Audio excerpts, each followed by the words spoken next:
Media நேயர்களுக்கு வணக்கம். ஒரு மிக நீண்ட இடைவேளைக்கு பிறகு அரசியல் அரட்டையில் பேச போகிறோம்.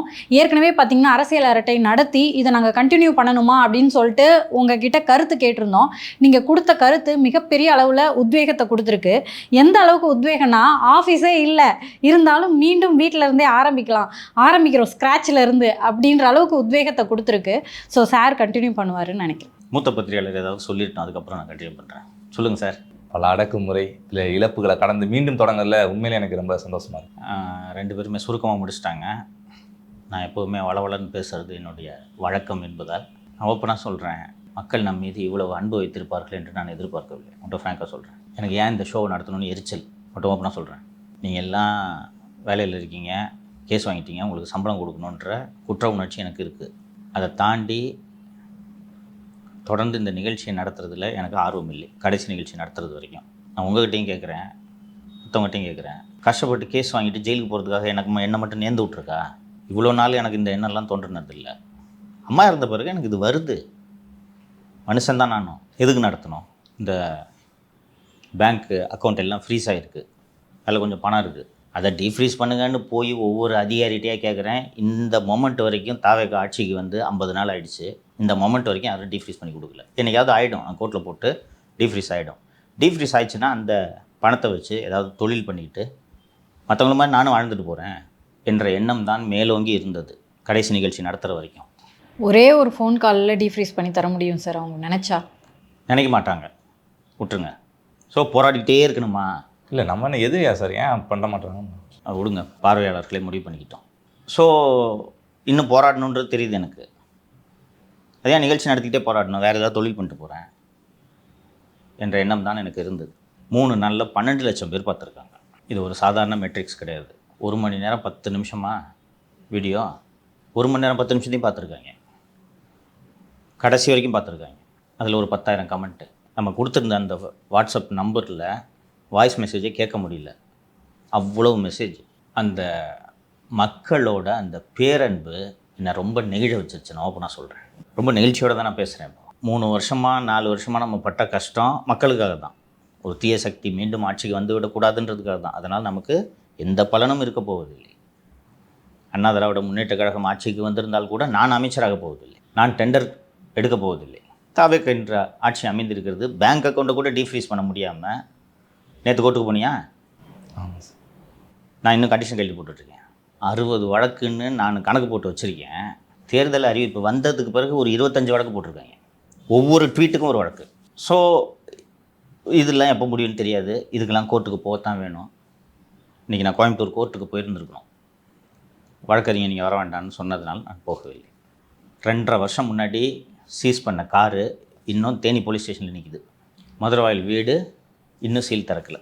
2.5 வருஷமாக பொருட்களோடு ஒரு வீட்டை பூட்டி வைத்திருந்தால் அந்த வீடு என்ன நிலைமைக்கு இருக்கும்? அம்மா பென்ஷனை கொண்டு இன்னும் டிஃப்ரீஸ் ஆகலை.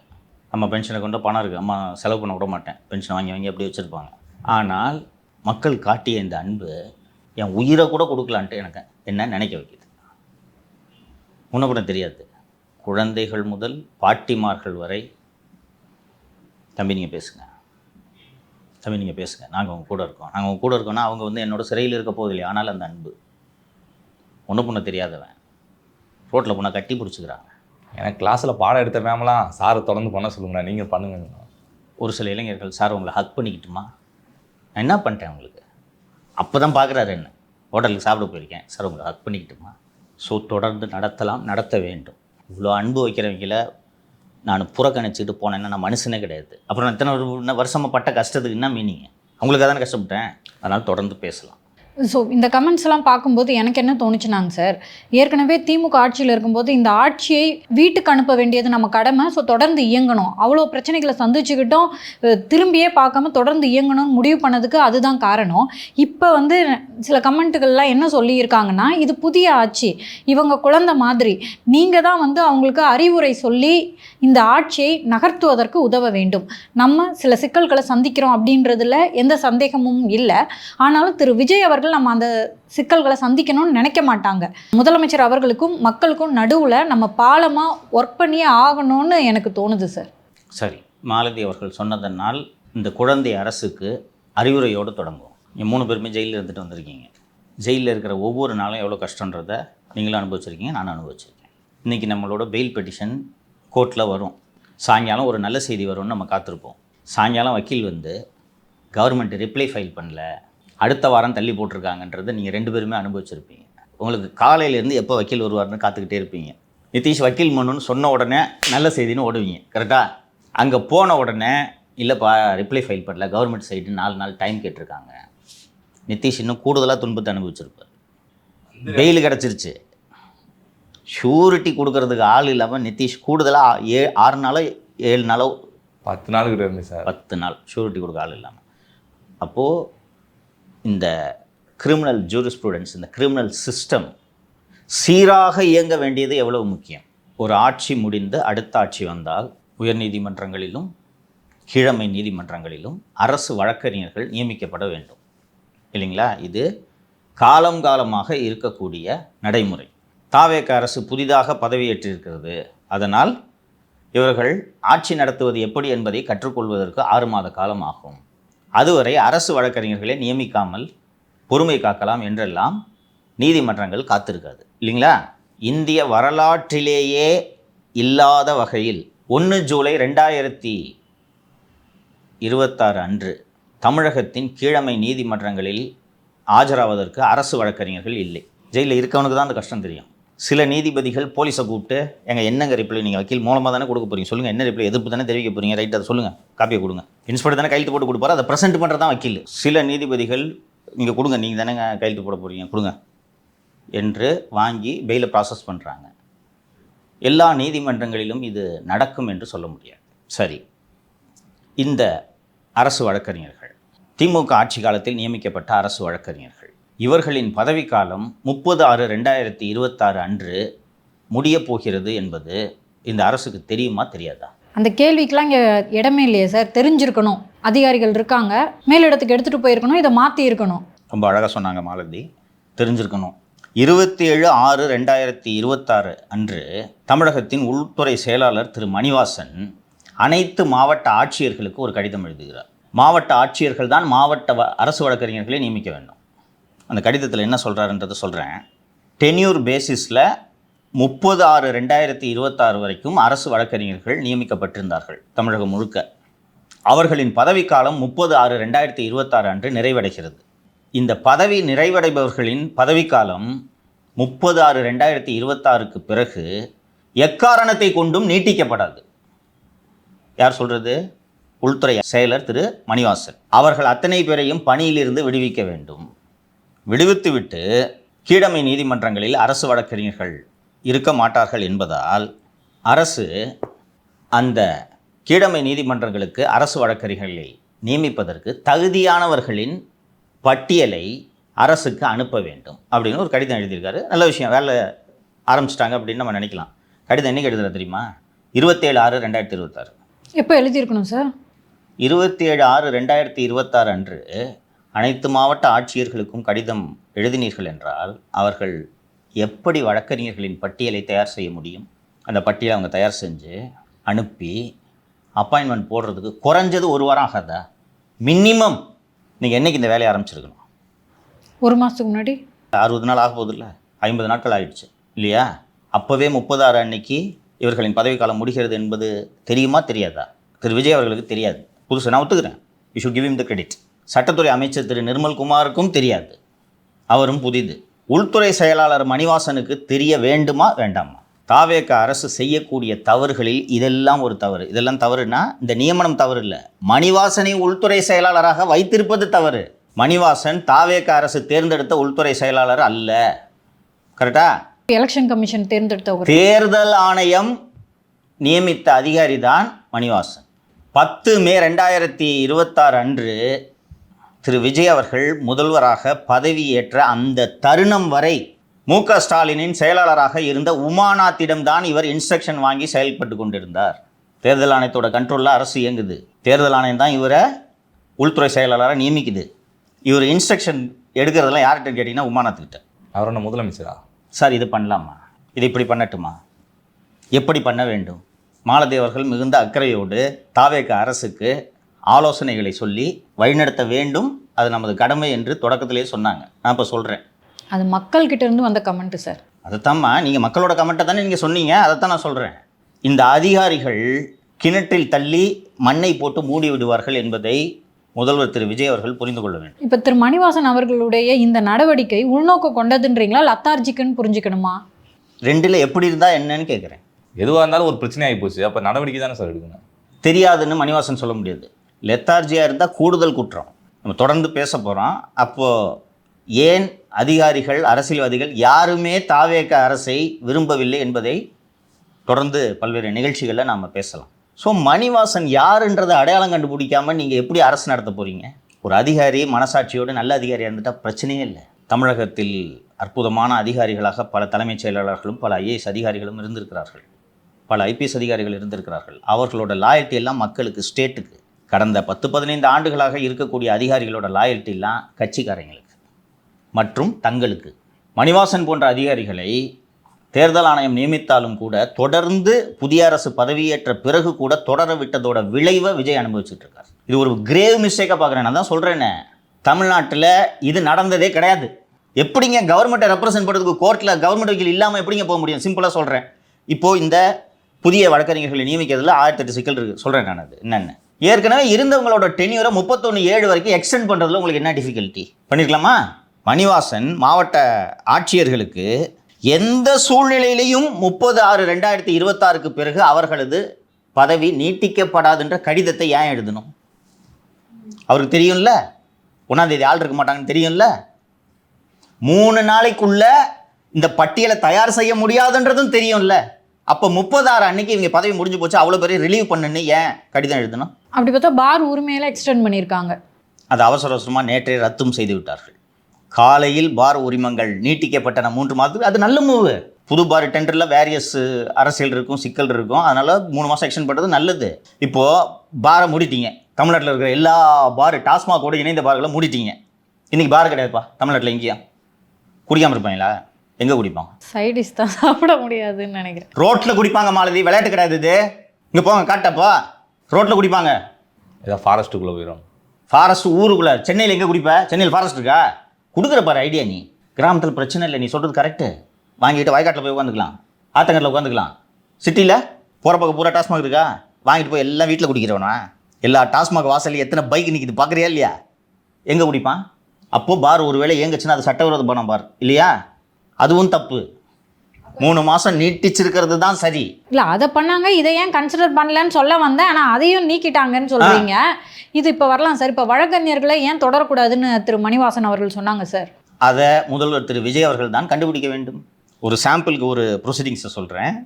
கோவை மாவட்ட ஆட்சியர் திரு பவன்குமார் அவர்கள் 30/6/2026 அன்னைக்கு ஒரு ப்ரொசீடிங்ஸ் போடுறாரு. இந்த மாதிரி அரசு உள்துறை செயலாளர் எழுதிய கடிதத்தில் அரசு வழக்கறிஞர்களோட பதவி 30/6 பிறகு நீட்டிக்கப்படாதுன்னு சொல்லியிருக்காரு. அதனால் கீழ்கண்ட 20 அரசு வழக்கறிஞர்கள் உடனடியாக தங்களிடம் இருக்கும் கோப்புகளை ஒப்படைத்து விட்டு கிளம்ப வேண்டும் அப்படின்னு ப்ரொசீடிங்ஸ் போட்டிருக்காரு.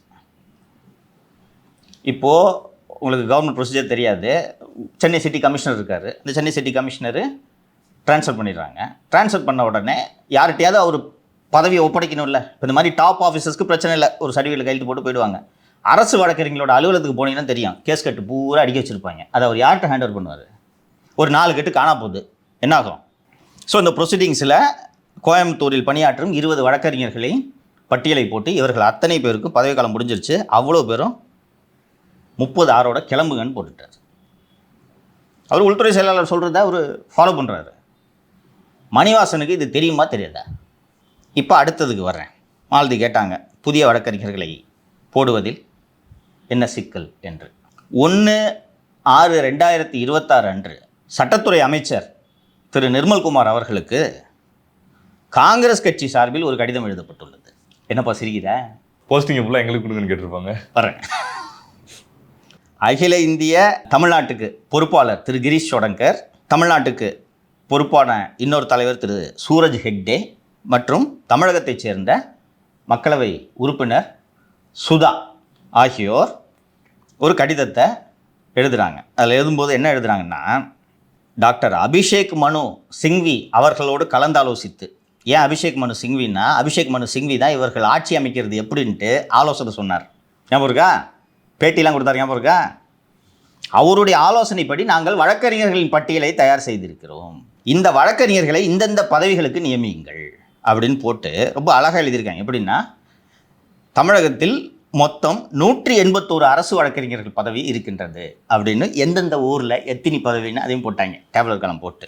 அந்தந்த பதவிகளுக்கு இந்தெந்த நபர்களை நியமியுங்கள் அப்படின்னு ஒரு பெரிய பட்டியலை போட்டு சுப்ரீம் கோர்ட்டில் ஆரம்பித்து தூத்துக்குடி செஷன்ஸ் கோர்ட் வரைக்கும் போட்டிருக்காங்கப்பா.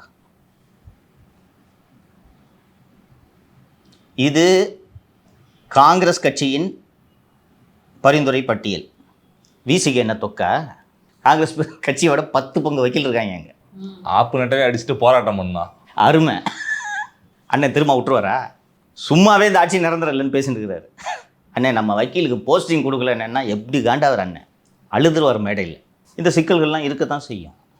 இந்த சிக்கல்களை தீர்க்கிறதுக்கு அவகாசம் எடுக்குன்றதை நான் புரிஞ்சுக்கிறேன். 31/7 வரைக்கும் அந்த பதவி காலத்தை நீட்டிக்கிறதுல மணிவாசனுக்கு என்ன பிரச்சனை? தாவேக அரசு நல்ல முறையில் செயல்பட வேண்டும் என்று மணிவாசன் அவர்கள் நினைத்திருந்தால் தாவேக அரசுக்கு இப்படி ஒரு அவப்பெயரை ஏற்படுத்துவாரா?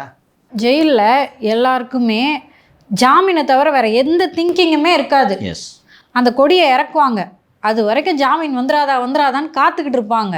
ஒரு உண்மையிலேயே இந்த அரசு நல்லா இருக்கணும்னு நினச்சிருந்தாருன்னா இதை செய்வாரா? திரு அருண் அவர்கள் எப்படிப்பட்ட அதிகாரி என்பது உள்துறை செயலாளர் மணிவாசனுக்கு நன்றாக தெரியும். கரெக்டா? விஜய் அவர்களுக்கு தெரியலனே வச்சுக்கிறேன், தெரிஞ்சிருக்கணும் அவருக்கும், தெரியலனே வச்சுக்குவோம். லஞ்ச ஒழிப்புத்துறைக்கு திரு அருண் அவர்களை நியமிக்கலாம் என்ற அந்த கோப்பை தயார் செய்தது மணிவாசன் தானே. வேறு யாரோ பரிந்துரை பண்ணுறாங்கன்னு கூட வச்சுக்கலாம். கலையே சொல்லியிருக்காரு மணிவாசன் கூட ஒரு வாதத்துக்கு வச்சுக்கலாம். சொன்னால் கூட மணிவாசன் சார் இந்த மாதிரி கலை சொல்கிறாரு, ஆனால் இது தப்பான சாய்ஸு அப்படின்னு மணிவாசன் தானே முதல்வரிடம் சொல்லியிருக்க வேண்டும். அந்த ஃபைலை கையெழுத்து வாங்கினதே மணிவாசன் தானே முதல்வர்கிட்ட. சொல்லலை. இன்னைக்கு சந்தி சிரிக்கிறதா? தாவேக தொண்டர்களே எதிர்ப்பு தெரிவிக்கிறார்களா? அவர் லஞ்ச ஒழிப்புத்துறையில் உட்காந்துட்டு மாமூலம் வாங்கிட்டு இருக்காரா? இல்லை, இந்த விஷயம்லாம் உளவுத்துறை சொல்லியிருப்பாங்களா சார் முதலமைச்சர்? உளவுத்துறையும் உள்துறை செயலர் மணிவாசனுக்கு கீழே தானே தம்பி பணியாற்றுகிறது. இல்லை, கோப்புகள்லாம் முதல்வர்கிட்ட தான் டைரெக்டாக போகும். முதல்வர்கிட்ட டைரெக்டாக போதா ஜானாரகிசாமிகிட்ட போதான்னு உனக்கு தெரியுமா? ஸோ இதை ஆலோசனையாக தமிழக முதல்வருக்கு சொல்ல வேண்டும் என்று விரும்புகிறேன். இது எந்த அரசிலும் நடக்காத ஒரு அவலம். நீதிமன்றங்களில் அரசு வழக்கறிஞர்கள் இல்லாத தமிழ்நாட்டில் எந்த கோர்ட்லையும் இல்லை. ஹைகோர்ட்ஸில் இருக்காங்க, லோயர் கோர்ட்ஸில் நேற்று 1/7 பூரா இல்லை. ஸோ இதை முதல்வரோட கவனத்துக்கு கொண்டு போகிறோம். முதல்வர் நடவடிக்கை எடுப்பார் என்று நம்புவோம். ஏற்கனவே பல கோடி வழக்குகள் வந்து தேங்கி கிடக்கு நீதிமன்றங்கள். சார், இன்று அதிமுகலேருந்து விஜயபாஸ்கர், எம்ஆர் விஜயபாஸ்கர், அப்புறம் நிறைய முன்னாள் அமைச்சர்கள், நிறைய மாவட்ட செயலாளர்னு சொல்லிட்டு அதிமுகலேருந்து ஒரு கூடாரமே வந்து தாவேக்கால போய் ஜாயின் பண்ணுது. இன்னும் தாவே காட்சிக்கு எந்த பாதிப்பு இல்லையா சார்? நான் ஏற்கனவே 6 எம்எல்ஏக்களை வேறு ராஜினாமா பண்ண வச்சுட்டாங்க. இப்போ 7 மொத்தமாக சேர்த்து 7ன்னு நினைக்கிறேன். 7 இடைத்தேர்தல் 7 நடக்க போகுது. ஏற்கனவே வேறு நீங்கள் சொல்லியிருந்தீங்க தாவேகா எம்எல்ஏக்களை வந்து விலைக்கு வாங்குறாங்க அப்படின்னு சொல்லிட்டு. ஸோ இந்த கூடாரம் அங்கே போகிறதுனால அவங்க பாதுகாப்பாக இருப்பாங்களா சார்? அது அத்தனை எளிதல்ல. அது திரு விஜய் அவர்களின் சாமர்த்தியம் என்று தான் நான் இந்த நேரத்தில் சொல்லுவேன். ஆனால் துணிச்சலாக 2 திராவிட கட்சிகளையும் நோக்கி கை நீட்டி நீங்கள் தீய சக்தி, நான் தூய சக்தி என்று பெருமையோடு சொன்னார் திரு விஜய் அவர்கள். அதற்காகத்தான் பெரும்பாலான மக்கள் வாக்களித்தார்கள் என்று நான் நம்புகிறேன். 2 விஜயபாஸ்கரை சேர்த்த பிறகு நீங்கள் தூய சக்தியா என்ற கேள்வியை மக்கள் எழுப்புவார்கள். விஜயபாஸ்கர் எப்படிப்பட்டவர்ன்றதை நாடே அறியும். கொரோனாவில் அவர் அடி இன்னொன்று மற்றதெல்லாம் விடு, பான்புறாக விற்கிறவன்ட்டெல்லாம் காசு. அதுவும் யார்? சுகாதாரத்துறை அமைச்சர் செல்வி ஜெயலலிதா அவர்கள் இதெல்லாம் இந்தியா பூரா தடை பண்ணிட்டாங்க. டொபாக்கோ ப்ராடக்ட்ஸ், சியூவபிள், இந்த மெல்லக்கூடிய டொபாக்கோவை இந்தியா பூரா பெரும்பாலான மாநிலங்கள் தடை செய்து விட்டன. சுகாதாரத்துறை அமைச்சர் அதனால் ஏற்படும் புற்றுநோயை பற்றி பேச வேண்டியவர். குட்கா தயாரிக்கிறவன்ட்ட போய் லஞ்சம் வாங்கின நபர் தான் இந்த விஜயபாஸ்கர். அண்டு புதுக்கோட்டையில் லாரி ஏற்றி கொல்லப்பட்ட அந்த ஆக்டிவிஸ்ட் திரு ஜகபர் அலி அவர்களை பற்றி நாமளும் நம்ம நிகழ்ச்சியில் பேசியிருக்கோம்னு நினைக்கிறேன். அண்ணா திராவிட முன்னேற்ற கழகம் அந்த விஷயத்தை கையில் தொடாமல் போனதற்கு காரணமே திரு விஜயபாஸ்கர். ஏன்னா ஏற்றி கொன்னவங்க இவர்கிட்ட வேலை செய்கிறவங்க. இறந்தவங்க வீட்டுக்கு காசு கூட கொடுக்கலையா அண்ணா தம்பிக்கா? சுற்றுச்சூழல் பாதிக்கப்படுவதை எதிர்த்து பேசக்கூடிய ஒரு ஆக்டிவிஸ்ட்டுக்கு இந்த மாதிரி ஆச்சுன்னா நாளைக்கு எவன் ஆக்டிவிசம் பண்ணுறதுக்கு வெளியில் வருவான்? என்னன்னா ஆளுங்கட்சியாக இருந்தால் கூட ஏற்றுக்கலாம், இது எதிர்கட்சியா? இல்லை, அப்போ வந்து திரு இபிஎஸ் அவர்கள் ஏன் அங்கே போகலன்ற கேள்வியெல்லாம் எழுந்துச்சு. இவர் தான் காரணம். விஜயபாஸ்கர் மீறி எப்படி போக முடியும்? அள்ளி அள்ளி கொடுக்குறாரு விஜயபாஸ்கர். ஏன்னா அது வந்து ஆளுங்கட்சிக்கு எதிராக அரசியல் பண்ணுறதுக்கு அற்புதமான ஒரு விஷயம் அது. சவுக்கு மீடியாவும் ஹிந்து நாளேடும் மட்டும்தான் தமிழகத்தில் நடைபெற்ற அந்த பல ஆயிரம் கோடி மணல் கொள்ளையை பற்றி தொடர்ந்து பேசியது. ஹிந்து நாளேட்டில் விஜயகுமார் எழுதினார், சவுக்கு மீடியாவில் தொடர்ந்து நம்ம பேசணும், அமலாக்கத்துறையோட சோதனை விவரங்கள் எல்லாத்தையும் நம்ம தான் போட்டோம். என்கிட்ட வந்து பேசினார் சி விஜயபாஸ்கர். நம்ம ஊர் சார். யார்? ராமச்சந்திர, ரத்னம், கரிகாலன் 3 பேர் நம்ம ஊர் சார், கொஞ்சம் பார்த்துக்குங்க. எம்ஆர் விஜயபாஸ்கரை பற்றி பலருக்கு தெரியாது. சரி, உங்கள் 2 பேருமே நீங்கள் அரசியல் பத்திரிகையாளர்கள் தானே. எம்ஆர் விஜயபாஸ்கர் இப்போது தாவேக்கவில் சென்று சேர வேண்டிய தேவை என்ன? எல்லாருமே சொத்துக்களை பாதுகாத்துக்கிறதுக்கு தான் அங்கே போகிறாங்க. ரைட்டு, அதுக்கு தான் போகிறார். இருக்க வழக்குலாம் முடிக்கணும். அக்க விட சொத்துக்களை பாதுகாக்கிறது ரொம்ப முக்கியம். 10,000 கோடி இருக்குன்றாங்க. ஒரு அரசியல்வாதி அவருடைய பேரிலேயே சொத்துக்களை வாங்க முடியாது. வாங்குகிற லஞ்ச பணத்தெல்லாம் எங்கே போய் முதலீடு செய்யுது? ஏதாவது ஒரு இடத்துல முதலீடு செய்யணும்ல. இப்போ உதாரணத்துக்கு எனக்கு சில 1000 கோடி சொத்து இருக்குன்னு வச்சுக்கோ, உன் பேரில் எழுதி வைக்கிறேன் 200 கோடியே. 2 டாடா ஏஸ் இருக்கு வச்சிருக்கப்பா, கண்டுபிடிச்சி கொடுங்க சார், கம்ப்ளைண்ட் தான் கொடுக்கணும்னு நினைக்கிறேன். என்ன இப்போது நான் இப்போ 200 கோடி உன் பேரில் ப்ராப்பர்ட்டி எழுதுறேன்னு வச்சுக்கேன், ஒரு சொத்து நிலம ஏதோ ஒன்று வச்சுருக்கேன். நான் பவரில் இருக்கிற வரைக்கும் தான் நீ பயந்துக்கிட்டு அந்த சொத்தை என்கிட்ட கொடுப்ப, கரெக்டா? எனக்கு அதிகாரம் இல்லைன்னு தெரிஞ்சிச்சுன்னா போயா, ஏன் சொத்து அதுன்னு நீ சொல்லிட்டேன்னா நான் என்ன பண்ணுறது? எங்கே போய் கம்ப்ளைண்ட் பண்ண முடியும்? சின்னம்மாவுக்கு நடந்தது தான். அதுதான் கரெக்டாக சொல்கிறேன். நடுவில் திரு எம்ஆர் விஜயபாஸ்கர் அவர்கள் மீது ஒரு நில அபகரிப்பு வழக்கு வந்தது, ஞாபகம் இருக்கா? கேரளாவில் அரெஸ்ட்லாம் பண்ணாங்க, சிபிசிஐடி விசாரணை நடந்தது. என்ன பஞ்சாயத்து தெரியுமா? கரூர் மாவட்டத்தில் புதிய பேருந்து நிலையம் அரசு அமைக்க இருந்தது. அந்த புதிய பேருந்து நிலையத்துக்கு பக்கத்தில் 12 ஏக்கர் வாங்கி போட்டிருக்காரு பினாமி பேரில். அந்த பினாமி என்ன பண்ணுறான், பஸ் ஸ்டாண்டு வருது, இதுதான் சரியான தருணம், இருந்தாலும் திருப்பி கேட்பாருன்னு சொல்லிட்டு மனைவி பேருக்கும் மகள் பேருக்கும் அந்த லேண்டை கிஃப்ட் டீட் பண்ணிடுறான். விற்றா தானே பார்ட்டி வேணும், 12 ஏக்கர் விற்கிறது அவ்வளோ ஈஸி இல்லை. இன்னொன்று பஸ் ஸ்டாண்டு வருதுன்னு தெரிஞ்ச உடனே சர்ன்னு ஏறுது நிலத்தோட விலை. மனைவி பேர்லையும் மகள் பேர்லையும் கிஃப்ட் டீட் பண்ணிடுறான். எம்ஆர் விஜயபாஸ்கர் என்ன செய்தார் தெரியுமா? அந்த பினாமியை தூக்கிட்டு போய் அடித்து ஹாஸ்பிட்டலில் போட்டு எழுதி கொடுறா மாற்றின்னு சொல்லி, அவன் சார் ஒய்ஃப் பேரில் இருக்குது, நான் எழுத மாற்றி கொடுக்க முடியாதுன்னு சொன்னோன்னே இவர் போய் அவங்க மனைவியையும் மகளையும் பிடிச்சி, நான் சொல்கிற ஆள் பேருக்கு எழுதி கொடு. இவன் இந்த அடி வாங்கினவன் என்ன பண்ணுறான், பத்திரத்தை கொடுக்க மாட்டேன்றான். அஷ்டல்ல சிறை போச்சு போ. அந்த பத்திரம் சென்னை வில்லிவாக்கத்தில் காணாமல் போய்விட்டது என்று இவர்களாக ஒரு புகாரை கொடுத்து, வில்லிவாக்கத்தில் அப்போ வேலை பார்த்துட்டு இருந்த இன்ஸ்பெக்டர், கரூரில் முன்னாடி இவர் அமைச்சராக இருக்கும்போது கரூரில் வேலை பார்த்த இன்ஸ்பெக்டர் ஃபோன் பண்ணி இவரே பேசுகிறாரு. ஃபோன் பண்ணி, சார் பத்திரம் காணாம போச்சுன்னு ஒரு நான் ட்ரேசபிள் சர்டிஃபிகேட் கொடுங்க. அந்த நான் ட்ரேசபிள் சர்டிஃபிகேட் எழுதி கொடுத்து பத்திரம் காணாமல் என்று அந்த மனைவி மகள் பேரில் தானே அது லேண்ட் இருக்குது. அவங்க ஒரு 6 பேருக்கு விற்கிறாங்க அது. சரி, இப்போ 6 பேருக்கு விற்றா 6 பேருக்கிட்டையும் பணம் வேணும்ல. அந்த 6 பேருக்கான பணத்தை இவர் கம்பெனிலேருந்து அனுப்புகிறார். இவர் பார்த்த வேலைக்கு அந்த இன்ஸ்பெக்டர் ஜெயிலுக்கு போனார், வில்லிவாக்கம் இன்ஸ்பெக்டர். பொய் சர்டிஃபிகேட் தானே கொடுத்தா? இப்படிப்பட்ட தூய சக்திகளை தான் விஜய் அவர்கள் இன்று சேர்த்திருக்கிறார். ஆனால் அண்ணன் நிர்மல்குமார் அவர்கள் வந்து பேசுகிறப்ப சொல்கிறாரு, என்னதான் எங்கள் கட்சியில் வந்து சேர்ந்தாலும் அவங்க மீது இருக்க நடவடிக்கை தொடரும் அப்படின்னு சொல்லியிருக்காரு. சரி, வழக்கு விசாரணை வேகமாக நடத்த சொல்லுங்கள். ஸ்பெஷல் பப்ளிக் ப்ராசிக்யூட்டர் போட சொல்லுப்பா. வேறு ஒன்றும் கேட்கலப்பா. நான் சாதாரண அரசு வக்கீலே போடல, இதில் ஸ்பெஷல் பப்ளிக் ப்ராசிக்யூட்டர் வேறு. சரி, இதெல்லாம் செய்யட்டும். நிர்வாக ரீதியாக செய்ய வேண்டிய விஷயங்களை தாவேக அரசு செய்ய வேண்டும். அதுதான் இவர்களுக்கு இடப்பட்ட தலையாய பணி. அதற்கு தான் மக்கள் வாக்களித்திருக்கிறார்கள். அதை புரிஞ்சுக்கிட்டு வேகமாக நடவடிக்கை எடுப்பார்கள் என்று நம்புவோம். தொடர்ந்து இப்போ வரைக்கும் வந்து அதிமுகவும் திமுகவும் கூட்டணி அமைத்து ஆட்சியை பிடிச்சிடலாம் அப்படின்னு சொல்லிட்டு இன்ன வரைக்கும் முயற்சி நடந்துக்கிருக்கு. நேற்று கூட அந்த குதிரை பேரத்துக்கு கிட்டத்தட்ட 35 கோடி தாரான், சபாநாயகருக்கு எதிராக வந்து வாக்களிங்க அப்படின்னு சொல்லிட்டு செய்தியெல்லாம் வெளியே வந்துச்சு. என்னதான் சார் பின்னணியில் நடக்குது? தம்பி, விஜய் வந்து 60 ஆண்டு காலமாக இருந்த சிஸ்டத்தை கலைச்சி போட்டார். கோலத்தை கலைச்சா எப்படி என்ன ஆகும், அது மாதிரி கலைச்சி விட்டார். உண்மையிலேயே தூய சக்தி ஆட்சி நடத்தணும்னு நினைக்கிறாரு. அண்ட் அவர் சின்ன வயசுலேருந்தே பணத்தை பார்த்தவர் தானே. இல்லாதவங்களுக்கு பணத்து மேலே கிரேஸ் இருக்கும். சின்ன வயசுலேருந்தே பணத்தை பார்த்துட்டு அந்த பணம் எனக்கு வேண்டாம் அப்படின்னு சொல்லிட்டு தான் இங்கே வந்திருக்கிறார். அதனால இந்த கரப்ஷனை ஒழிக்கலான்ற முடிவில் திரு விஜய் அவர்கள் இருக்கார்.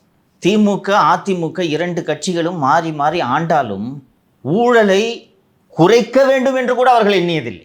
ஒழிக்கணுன்றது அடுத்தது, குறைக்கணுன்ற எண்ணம் கூட இல்லை. இன்றைக்கி நிறைய அதிமுக வேட்பாளர்கள் கடனில் இருக்கோம்னு சொல்கிறாங்க. எதை நம்பி கடன் வாங்கினீங்க? எம்எல்ஏ தானே ஆக போகிற. மாதம் 1 லட்ச ரூபா சம்பளம், எப்படி 20 கோடி செலவு பண்ண சொல்லு. நீ தான் கேண்டிடேட்டுன்னு வச்சுக்க, சொல்லு, நீ பதில் சொல்லு எனக்கு. நானும் ஒரு கேண்டிடேட்டாக கேட்குறேன், எவ்வளோங்க செலவு பண்ணீங்கன்னா, கட்சி ஒரு 5 கோடி கொடுத்துச்சுன்னா நான் ஒரு 10 கோடி 15 கோடி வட்டி கட்டிகிட்டு இருக்கேன். எப்படி செலவு பண்ண நீ? 1 லட்ச ரூபா சம்பளம் மாதம் எம்எல்ஏவுக்கு, வருஷத்துக்கு 12 லட்சம், காரு கூட கிடையாது. எப்படி சம்பாதிப்ப சொல்லு.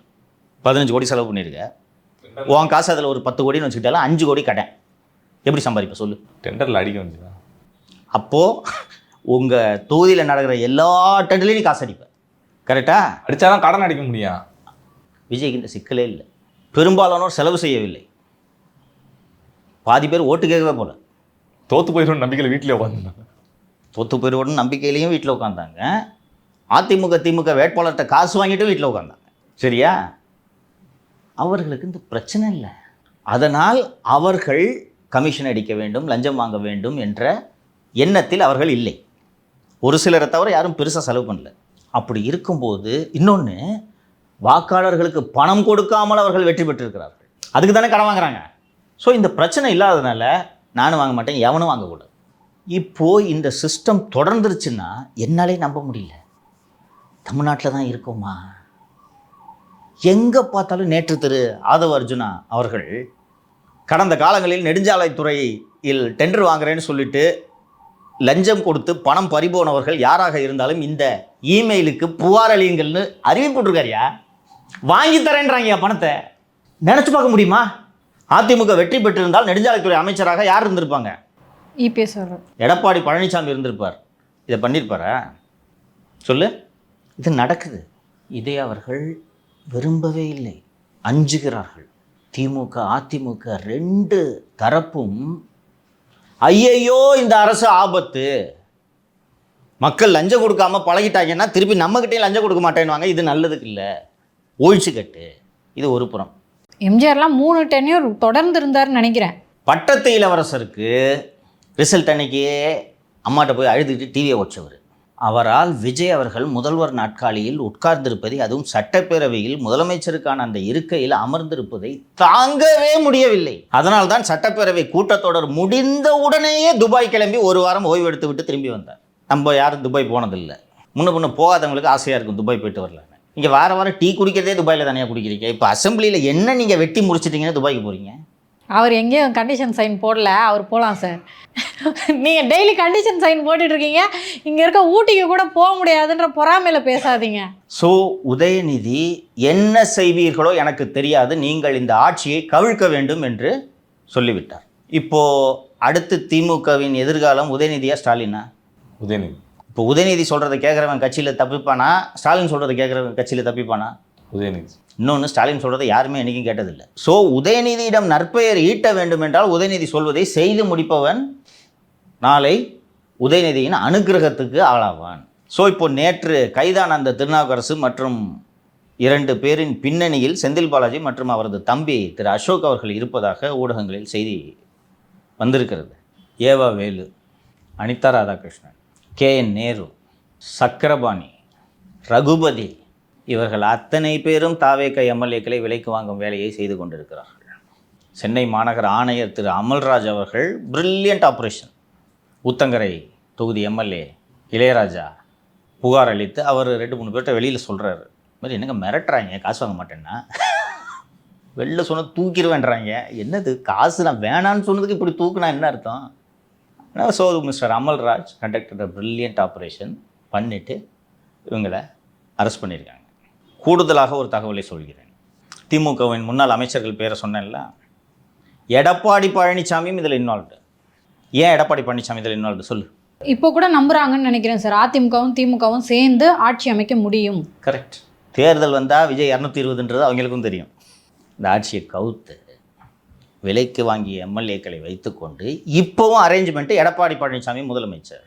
நான் கேள்விப்படுறேன் சார், இன்னும் 1 வருஷத்துக்கு அப்புறம் நான் தான் முதலமைச்சர்னு எல்லார்ட்டையும் சொல்லிட்டு இருக்காரு அப்படின்னு. மாலதி அவர்கள் சொன்னதால் நேற்று அதிமுகவின் மகளிர் அணி கூட்டத்தில் நடந்ததை சொல்கிறேன். என்ன பேசினார்ன்றதை சொல்லேன், இல்லை மீடியாவில் ரிப்போர்ட் ஆகல, வந்திருக்காங்க, கூட்டம்லாம் ரொம்ப குறைவு. டெல்லியில் பேசிட்டேன், விஜயை சிபிஐ கேஸில் டைட் பண்ண சொல்லிட்டேன். ஹோம் மினிஸ்டர் விஜய் மேலே கோபமாக இருக்கார். அங்கே இருக்க ஒருத்தனுக்கு கூட உங்களுக்கு இங்கிலீஷும் தெரியாது, ஹிந்தி தெரியாது, ஹோம் மினிஸ்டர்கிட்ட என்ன மொழியில் பேசுனீங்க கூட ஒருத்தனும் கேட்கல. இப்படி தான் எலெக்ஷனில் KN உள்ளே போவார், அவர் உள்ளே போவாருன்றாரு, கடைசி வரைக்கும் ஒருத்தரும் போல. இவங்க எல்லாம் நாம தான் போனோம், போனது நம்ம தான் சார் கடைசியில் போனோம். இவங்க எல்லாம் ஒன்று மணி தானே பறந்துருக்காங்க, இப்போ தானே தெரியுது.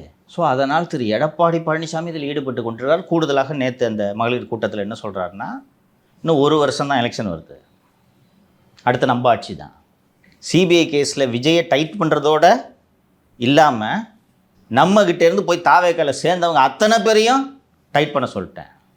சீக்கிரமாக இடி வருது, எல்லாரையும் தூக்கி உள்ளே வைக்கிறாங்க. உண்மையிலேயே மத்திய அரசு டைட் பண்ண போகிறது எடப்பாடியே தான். 2017ஆம் ஆண்டு எஸ்பிகே கான்ட்ராக்டர்ஸ் என்ற நெடுஞ்சாலைத்துறையில் ஒப்பந்ததாரராக இருக்கக்கூடிய ஒரு நிறுவனத்தில் வருமான வரித்துறை 5 நாட்கள் சோதனை நடத்தியது. அந்த சோதனையில் மிதுன் பழனிசாமி முதலீடு செய்திருந்த 600 கோடிக்கான தரவுகளை வருமான வரித்துறை எடுத்து வைத்திருக்கிறது. இந்த நிகழ்ச்சியில் ரொம்ப கேப் விட்டு ஆரம்பிக்கக்கூடிய நிகழ்ச்சி. உங்களுக்கும் இந்த கேள்வி இருக்கும்னு நினைக்கிறேன். தேர்தலுக்கு முன்னாடி திரு எடப்பாடி பழனிசாமியை மிகப்பெரிய ஆளுமை என்றீர்கள், அதிமுக தான் வெற்றி பெறும் என்றீர்கள், எடப்பாடி பழனிசாமி நல்ல முதலமைச்சராக இருப்பார் என்றீர்கள். தேர்தல் முடிவுகளுக்கு பிறகு நீங்கள் கடுமையாக திரு பழனிசாமி அவர்களை விமர்சனம் செய்து கொண்டிருக்கிறீர்கள். இது சரியா, முறையா என்று பலர் கேள்வி எழுப்புகிறார்கள். இந்த கேள்வி உங்களுக்கும் இருக்கும். நான் ஓப்பனாக சொல்கிறேன், திரு எடப்பாடி பழனிசாமி அவர்களை ஒரு மிகப்பெரிய ஆளுமை என்று எனது நிகழ்ச்சியில் தொடர்ந்து பேசிக்கொண்டிருந்தது நான் இழைத்த மாபெரும் தவறு. நானும் புரிஞ்சுக்கல, கூட இருக்கவங்களும் யார் எடப்பாடி பழனிசாமி என்பதை புரிந்து கொள்ளவில்லை. தொடர்ந்து நமது நிகழ்ச்சியில் பல்வேறு ஆலோசனைகளை அதிமுகவுக்கு சொல்லி கொண்டிருந்தோம். குறிப்பாக உதாரணத்துக்கு இந்த ஐடி விங். இந்த ஐடி விங்கு இந்த தேர்தலில் மிக முக்கிய பங்காற்றப் போகிறது அப்படின்றத எல்லாருமே உணர்ந்தோம். ஏன்னா ஒவ்வொரு தேர்தலுக்கும் தேர்தலின் போக்கு, பிரச்சாரத்தின் போக்கு மாறிக்கொண்டே இருக்கிறது. எனக்கு தெரிஞ்சு பொதுக்கூட்டங்களே நடக்காத ஒரு முதல் பொது தேர்தல் இதான்ப்பா, 26 தேர்தல் தான்ப்பா. அதுக்கு முன்னாடிலாம் கூட்டம் போட்டு கூட்டத்துக்கு ஆளை சேர்த்துவாங்க. இந்த தேர்தலில் பார்த்தீங்கன்னா தலைவர்கள் வேனில் பிரச்சாரம் பண்ணுறதோடு நின்றுச்சு. மீட்டிங்னு பப்ளிக் மீட்டிங் எங்கேயுமே போடல. ஸோ 50% மேலே பிரச்சாரம் மொபைல் ஃபோனுக்கு வந்துருச்சு. அதில் அதிமுக இல்லை. அந்த அணிக்கு பொறுப்பாக நீங்கள் போட்டிருக்கக்கூடிய திரு ராஜ்சத்தியன் அவர்கள் திராவிட முன்னேற்ற கழகத்திடம் பணம் வாங்கி கொண்டிருக்கிறார் என்று பல முறை நான் நிகழ்ச்சியில் சொல்லியிருக்கேன். யார் யாரெல்லாம் அதிமுகவுக்கு ஆதரவாக எழுதுறாங்களோ அவங்கள எல்லாரையும் ஃபோனை பண்ணி மிரட்டுறாரு. அவருக்கு ராஜ்சத்தியனுக்கு கூட கௌரி சங்கர்னு ஒரு கைத்தறி வச்சுருக்காரு. நல்லா எழுதுறவனெல்லாம் கூப்பிட்டு மிரட்டுவாங்க. தலைமையோட அனுமதி வாங்காமல் நீ பாட்டுக்கு எழுதுற, கட்சி விட்டு தூக்குவா. அப்போல்லாம் எனக்கு உள்ளபடியே புரியலையோ, ஓன் நல்லதுக்கு சொன்னால் நீ ஏன் மேலே பாஞ்சுன்னு இருக்கிற என்று பார்த்தால் திமுகவை இவர் எப்போதுமே எதிரியாக கருதியதில்லை. அதிமுகவிலிருந்து வெளியேறிய கட்சிக்காரர்கள் பலர் இப்போது சொல்கிறார்கள், சார் கொடநாடு கேஸை திமுக தொட்டப்பவே இவர் திமுக கிட்ட சரண்டர் ஆகிட்டார் சார். மாதம் ஏவா வேலுக்கிட்டேருந்து இவருக்கு பணம் வந்துக்கிட்டு இருந்துச்சு சார். ஏங்க அப்போ சொன்னால் நீங்கள் நம்பியிருக்க மாட்டீங்க. இன்னொன்று, பொதுச்செயலாளர் ஆகிட்டார், இப்போ அவரை பற்றி விமர்சனம் பண்ணி பேசி என்ன சார் பண்ண முடியும்? தேர்தலை பக்கத்தில் வச்சுக்கிட்டு தலைமை மாற்ற முடியுமா சார் என்று பல விவகாரங்கள் இப்போது வெளியே வருகின்றன. ஒரு நல்ல தலைவருக்கு அடையாளம் தன்னம்பிக்கை. ஜெயலலிதா ஒரு பொதுக்குழுவில் கண்ணு கட்டிய தூரம் வரை எதிரிகளே இல்லை.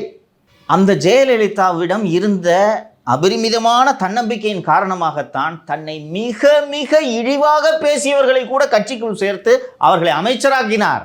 இவர்கிட்ட அந்த தன்னம்பிக்கை இல்லாததன் காரணமாகத்தான் சசிகலாவை வேண்டாம் என்றார், தினகரனை வேண்டாம் என்றார், பன்னீர்செல்வத்தை வேண்டாம் என்றார், வைத்திலிங்கத்தை வேண்டாம் என்றார். அந்த வைத்திலிங்கம் வளர்ந்துடக்கூடாதுன்றதுக்காக அங்கே சேகர்னு ஒருத்தர் மாவட்ட செயலாளரை போட்டு வைத்திலிங்கத்துக்கு எதிராக பேச விட்டு அரசியல் பண்ணார். இன்றைக்கி அந்த சேகர் போய் விஜயபாஸ்கரோட சேர்ந்து ஜாயின் பண்ணுறாரு. என்ன பண்ண போகிறாரு? செங்கோட்டையனை வேணான்ட்டாரு. செங்கோட்டையன் தவறான மதிப்பீடு. நாம் பண்ண தவறுன்னு ஒத்துக்கிறதுல எனக்கு எந்த விதமான வருத்தமோ தயக்கமோ கிடையாது. எடப்பாடி பழனிசாமியோட மனதில் இருந்த ஒரே எண்ணம், திமுக ஆட்சிக்கு வந்தால் நான் எதிர்கட்சி, நான் ஆட்சிக்கு வந்தால் திமுக எதிர்கட்சி, எப்படி இருந்தாலும் நான் நல்லா இருப்பேன். இதுதான் இவர்கள் எதிர்பார்க்காதது. விஜய் முதல்வரானது, நடுவில் இந்த கௌஷிக் வந்தா அப்படின்ற மாதிரி திரு விஜய் அவர்கள் வந்துட்டார். இதனால் தான் விஜய் அவர்களை, விஜயின் ஆட்சியை எப்படியாவது வீழ்த்த வேண்டும் என்று திமுகவோடு கரம் கோர்த்து கொண்டிருக்கிறார். அதிமுகலேருந்து தாவேகளை போய் சேர்ந்த ஒரு மூத்த தலைவர் போய் சேர்ந்துட்ட பிறகு என்னை அழைச்சார் தொலைபேசியில். தம்பி, என் தொகுதியில் திமுககாரன் 1500 ரூபா கொடுத்தான், நான் 2000 ரூபா கொடுத்தேன். நிலம் பத்திரத்தை கொண்டு போய் மார்வாடிகிட்ட கொடுத்துட்டு பணத்தை வாங்கிட்டு வந்து கொடுத்தேன். ரிசல்ட்டு வந்த உடனே வந்த அன்னையிலேருந்தே எங்கள் வீடு இன்றைக்கி வரைக்கும் இளவோடு மாதிரி இருக்குது தம்பி. எப்படி இந்த கடனை அடைக்க போகிறேன்னு மலப்பாக இருக்குது தம்பி.